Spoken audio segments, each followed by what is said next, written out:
शेतकरी मित्रांनो, प्रगतशील शेतकरी वेगळं काय करतात, त्यांचं उत्पादन चांगल्या पद्धतीनं काय येतं ह्याच्याकडे जर तुम्ही बारकाईनं लक्ष दिलं तर जमिनीच्या तयारीवर हे शेतकरी विशेष लक्ष देतात. आज संजय जगताप यांच्या आपण शेतीमध्ये आहे.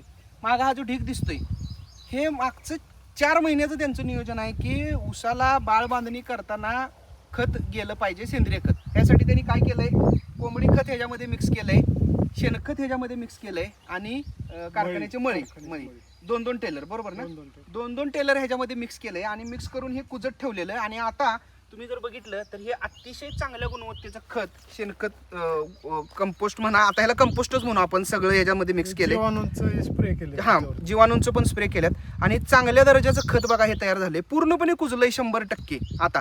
आणि अशा दर्जाचं खत जर आता ऊसाला गेलं तर अतिशय चांगल्या पद्धतीने आता जीवाणू पण स्प्रे केलं तर ते जीवाणू पण त्याला मिळणार आहेत आणि जमिनीचे भौतिक गुणधर्म, रासायनिक गुणधर्म सुधारायला आपल्याला ह्याच्यामध्ये मदत होणार आहे. वकील साहेब, हे किती वर्ष झालं करताय? 5-6 वर्षापासून करतो. बरं. आणि केळीला पण देताय का? केळीला देतो. हा, आणि ऊसाला पण.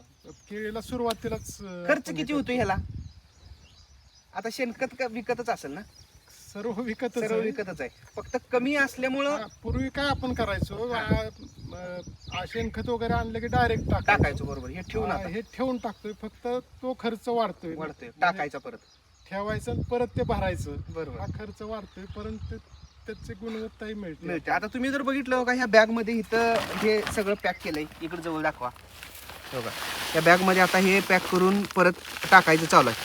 ह्या गोष्टी साधा शेतकरी करतोय का? करत नाही. उत्पादन त्याच्यामुळं शेतकऱ्यांना मिळत नाही. जमिनीचा जर गुणधर्म सुधारायचे असतील, भौतिक गुणधर्म, ऑर्गॅनिक कार्बन वाढवायचं असेल तर हे करणं तुमच्या शेतीसाठी अतिशय गरजेचं आहे.